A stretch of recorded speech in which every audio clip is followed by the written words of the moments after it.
Vacant na ho yung posisyon ng pagka-Senate President sa buong Senado. May I move? O, lahat ng posisyon, vacant na ho. Ngayon, biglang pumasok si Ate Aming. Nag-move na siya ngayon na gusto niya maging Senate President. Ito si Senator Alan Peter Cayetano. Ang mama ngayon, nakasimangot. To nominate Senator Alan Peter Cayetano as the new Senate President. Si Bak.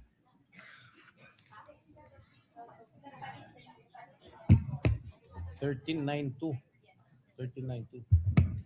39-2. Yeah! With 13 votes for Senator Alan Peter Cayetano, Yan! and 9 votes for Senator Tito Soto, and 2 abstention.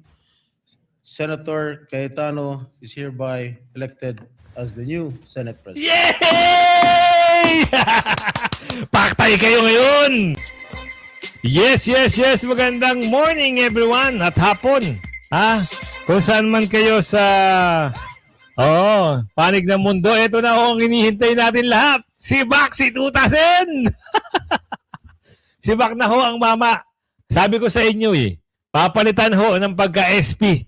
Sino pumalit? Si Alan, si Senator Alan Peter Cayetano. Bakit nagyabang-yabang ito si Katulpo na wala raw bilang?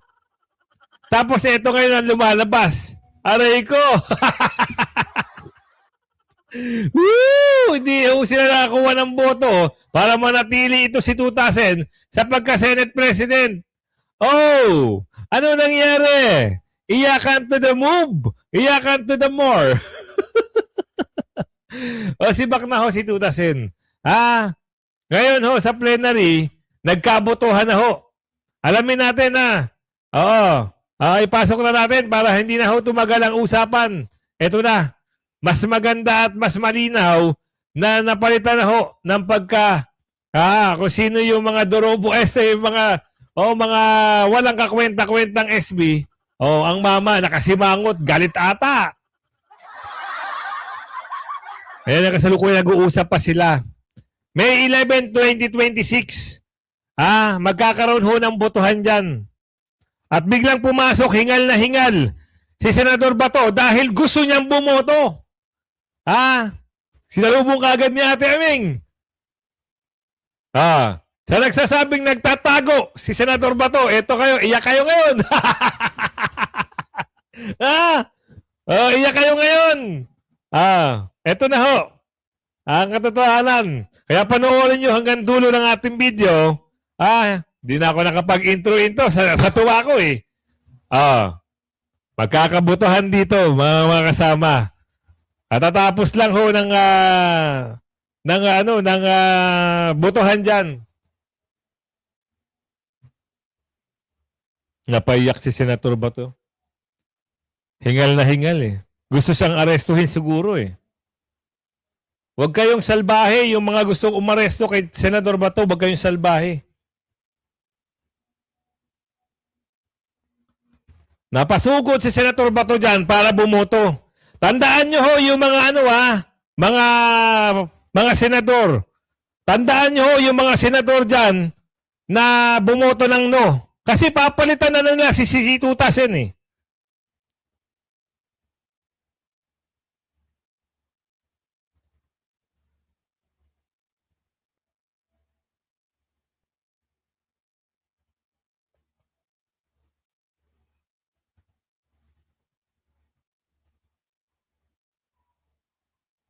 Ayan yung mga plastic, ayan yung nakaupo na yan. Kaya magkakabutuhan na. Si Miss Lauren Legarda, Senator Lauren Legarda, napayes na. Yes! Pinalitan na! Ang mag-abstain dyan, mamaya panoorin nyo, tapusin nyo yung video natin, Maganda ang mangyayari dyan. Yung mga iyakin, ayan na, nagsama-sama. 1, 2, 3, 4. 4. Kasama dyan si Lito Lapid. Ilan lang sila? Tignan natin. Nice. Wala na si SB. Si Tutasen nyo, wala na. Tapos ang karera.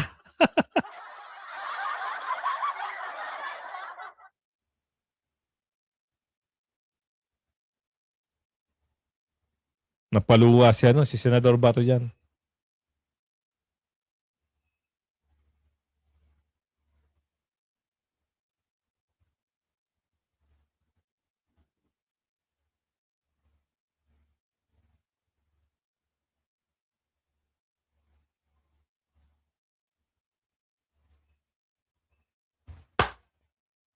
Nasugatan na ata si Senador Bato. Ayaw na ilabas yung ano eh. Ayaw na ilabas eh.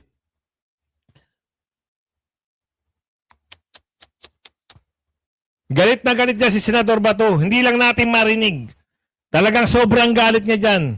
Kasi pinapasupe na siya, di ba? Hayaan nyo, Senador Bato. Pagdating ng tamang panahon, kayo naman ang magiging siga dyan. Relax lang. Relax lang, Senador Bato. Kita nyo, ginagawa kay Senator Bato, ha? Pinipigilan para hindi makaboto.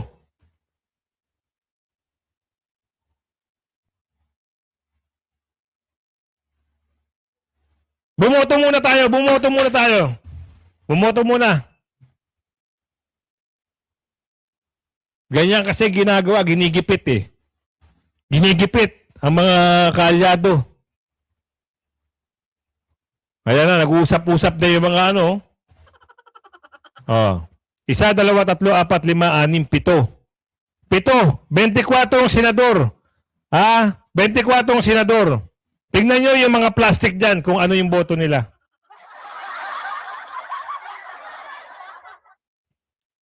Yan yung mga mukha na yan, yung dalawa na yan. Ay, hindi yan, yung kanina.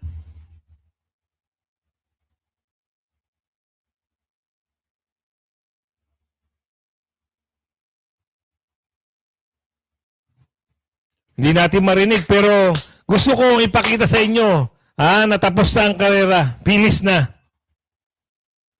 Tapang na Senador Bato. Sige.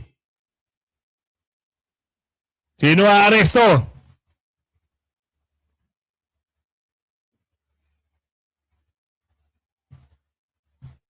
Hindi natin marinig kasi nakamute sila eh. Pero ito yung nangyayari nangyari ngayon diyan sa plenary. Sa Senado. Talagang mainit ho ang tagpo kasi, di ba? May supena. Hinatid sa Davao. Naku, may plastic. Kumama yung plastic. Kilala natin kilala nyo. Makikilala nyo kung sino yung bumoto dyan ng no, sino bumoto ng yes. Ang yes dyan, para palitan ito si Tutasin. Ang no, at meron din abstain. Yung abstain, yan yung mga feeling mga play safe. Pero matindi yung sinabi diyan ni Ate Aming.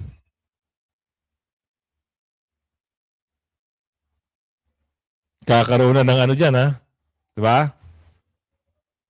Yan. Oh. Iyak ko, pinalitan siya eh. Tapos na ang karera nyo ngayon. Kayo ngayon ang gigisahin dyan. Woo! Ayan ngayon, ang Senate President na natin ngayon, si Senator Alan Peter Cayetano. Tuloy. Kala nyo makakuha ka ng boto, 2,000, iyak! Iabang nyo eh. Kala nyo o ilang kayo? 1, 2, 3, 4, 5, 6, 7, 8. 8 minus 24. Sige. Ilang kayo? 24. Minus 8, 16. Sugatan na ata si Senator Bato. Napaiyak na Sabi ko sa inyo eh.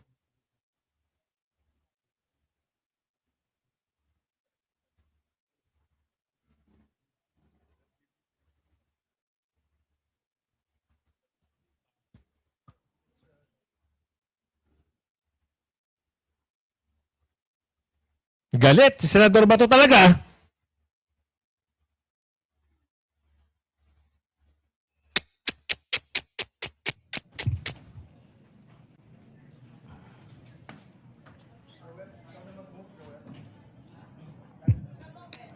The session is resumed.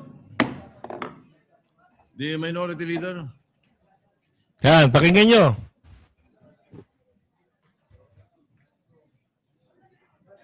Di ka na makapagyabang-yabang dyan, 2,000. To Senator Joel. Tapos na ang eksena mo. Senator Joel Villanueva is recognized. Tapos Mr. na! President, Si Baka ngayon. may I be allowed to humbly move to declare all seats vacant, Mr. President?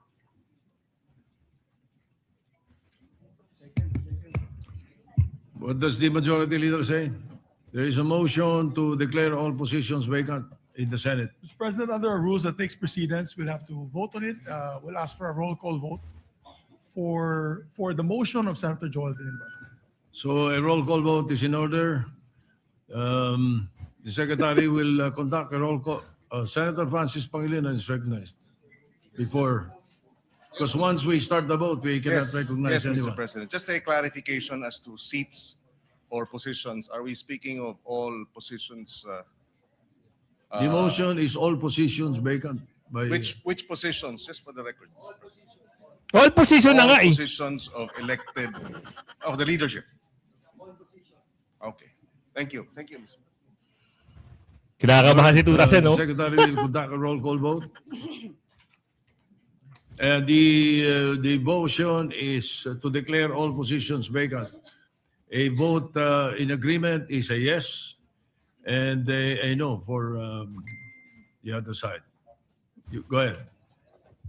Roll call of members. Honorable Senator Aquino, Senator Cayetano Alan, Senator Cayetano Pia, Senator De La Rosa, Senator Ejercito, Senator Escudero, Senator Estrada, Senator Gatchalian, Excuse me. We cannot hear the votes of the people. Please rise and say your vote. yes sir. Yes, sir. Ulitin mo. Aray! Aray! Roll call of member. Senator Aquino, Senator Cayetano Alan, Senator Cayetano Pia, Senator De La Rosa, Senator Ejercito, Senator Escudero, Abstain yan, ha? Tandaan nyo, abstain yan. Abstain. Senator Estrada, Senator Gatchalian, Yung gatsan yan, no, ha? Tandaan nyo, ha? Senator Go, Senator Hontiveros, Senator Lacson, Senator Lapid, Senator Ligarda, Yes! Senator Marcoleta, Akala ko ba? Oo, akala ko ba wala daw bilang. Senator Marcos, Senator Padilla, Senator Pangilinan, Senator Tulfo Erwin, Senator Tulfo Rafi, Senator Villanueva, Senator Villar Camille, Senator Villar Mark, Senator Subiri, Senator President Soto. No. Iyak! Iyak na! Ha? Iyak na! Aray ko!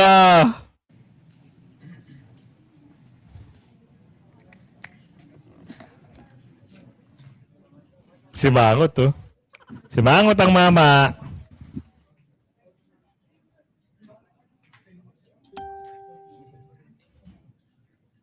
Pinalitan na!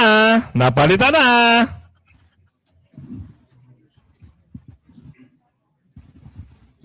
Si Baka ngayon. Yeah. Ano?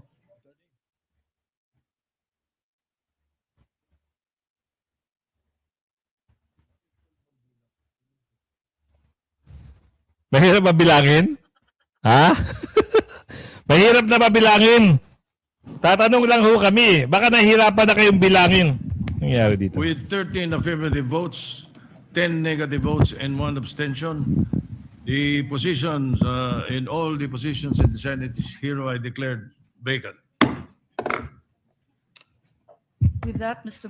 President, may I move, therefore, to Oh, wait lang, nominate nawawala. Senator- Vacant na ho, yung posisyon ng pagka-Senate President sa buong Senado. May I move? O, lahat ng posisyon, vacant na ho. Ngayon, biglang pumasok si Ate Aming. Nag-move na siya ngayon. Na gusto niya maging Senate President. Ito si Senator Alan Peter Cayetano. Ang mama ngayon, nakasimangot. To nominate Senator Alan Peter Cayetano as the new Senate President. Are you designating me as the presiding officer because I am the position is already vacant? I think you must elect somebody to take the position. I am no longer the presiding officer. So you designate a presiding officer. In the meantime, I Yes, suspend session. Wala ka na ngayon. Tapos na ang karera mo ngayon. Sakit sa loob, no? Mahirap kasi pag nagbida-bidahan eh. Ngayon, pag-uusapan niyan dito, i-advance ko na ngayon. Ngayon, dito na ako magbobotohan. Kasi itong pagkatayo ni Tutasen, wala na kayong narinig niyan. So, ito siguro ngayon, ang pagkakataon para magbotohan na. Nice. Thank you, Mr. President. I move to nominate Senator Vicente Soto III to the position of Senate President. Aray mo! Isa ka pa! Is there any objection? There being none,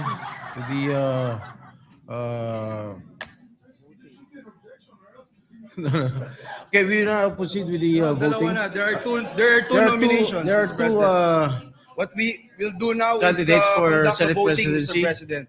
One is Senator Alan Peter Cayetano and the other is Senator Tito Soto.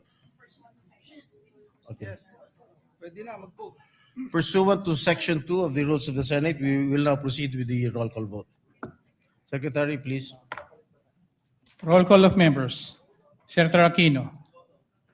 Senator Cayetano Alan. Senator Cayetano Pia. Senator Soto. Senator De La Rosa. Senator Escudero. Senator Escudero. Senator Estrada. Cayetano. Senator Cayetano Pia. Senator Gatchalian. Senator Go. Senator Hontiveros. Senator Lacson. Senator Lapid. Senator Legarda. Senator Marcoleta. Senator Marcos. Senator Padilla. Senator Pangilinan. Senator Tulfo Erwin. Senator Tulfo Rafi. Senator Villanueva. Senator Villar Camil. Senator Villar Mark. Senator Subiri. Yung magkapatid, bumoto na sa Cayetano! Good!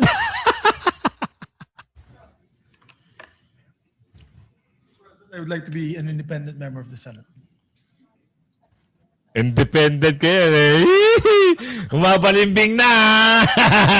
What is your vote, Senator Subiri? Abstention. Senator Soto III. Cayetano. Cayetano.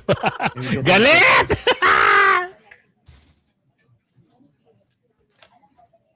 Dahil na!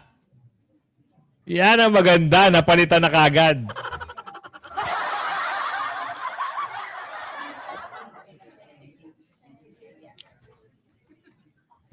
Si Bak.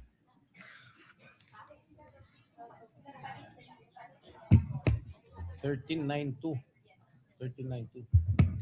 39-2. Yeah! With 13 votes for Senator Alan Peter Cayetano, Yan! and 9 votes for Senator Tito Soto, and 2 abstention. Senator Cayetano is hereby elected as the new Senate President. Yay! Paktay kayo ngayon! Paktay na kayo diha! Paktay kayo talaga! Ito na, ang umpisa! Woo!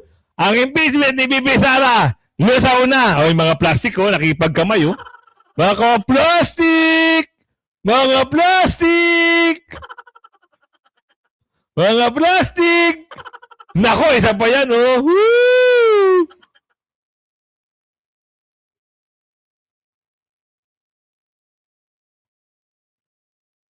Aray! Aray ko! Tapos na ho ang kaso natin. Panalo na tayo. Marami naman mag-iiyakan yan. Tapos, ang magiging contemporary, balik natin kung hindi naman si Senador Marcoleta ang hawak ng blue ribbon, ibigay natin kay Senador Chis Escudero. Pwede, di ba? Pwede. Para makabawi naman si Senator Chis Escudero sa mga dumurobo sa kanya. Wala na yung yabang. Pinky! Ano na, Pinky? Tapos na ang laban. Tapos na. Manunumpa na. And decrees that I will obey the laws, legal orders, and decrees promulgated by the duly constituted authorities promulgated by the duly constituted authorities and maintain true faith and allegiance and maintain true faith and allegiance to the Republic of the to Philippines. the Republic of the Philippines, And that I impose this obligation and that I impose this obligation upon myself voluntarily without mental reservation or purpose of evasion. without mental reservation or purpose of evasion. So help me God. So help me God. Yay! Congratulations sa ating newly Senate President na magtatanggol kay BP Sara at sa mga Duterte. Dito natin makikita kung ano yung pinaglalaban ni Senador Alan Peter Cayetano para pauwiin si Tatay Digong at para ipagtanggol kung meron bang jurisdiction ang ICC. Malalaman natin yan. Senate President Cayetano, ikaw na ho ang bahala dito sa mga nagduro-durobohan at nagyabang-yabang noong kanila pang panahon. So eto, pagkakataon na natin. Tayo naman!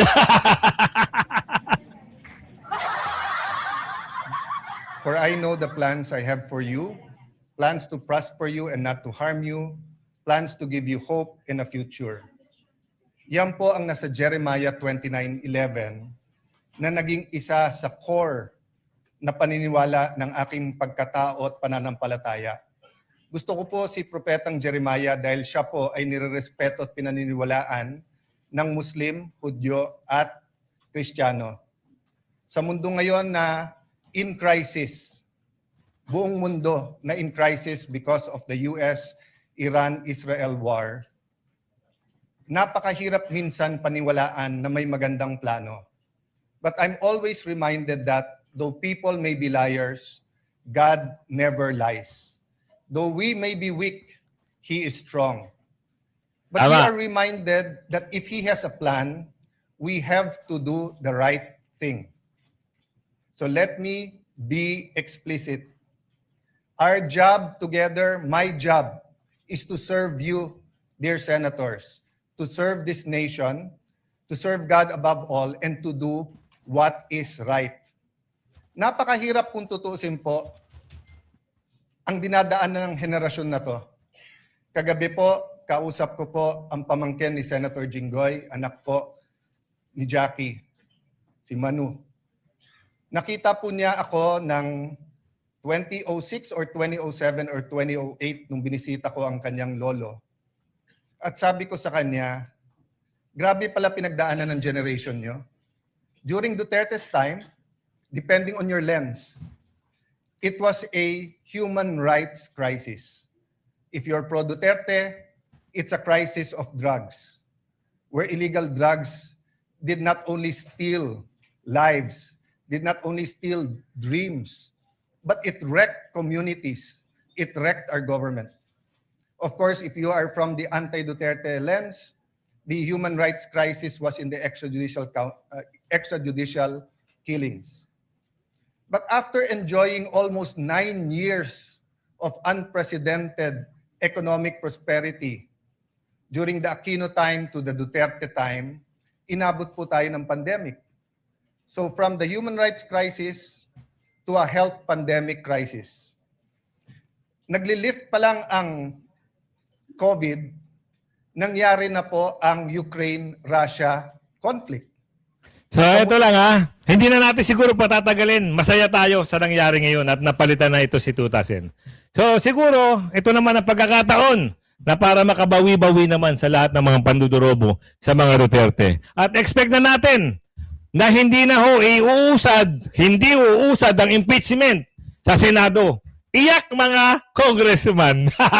O hanggang sa muli Like and share ang video. Hanggang sa muli. Bye-bye.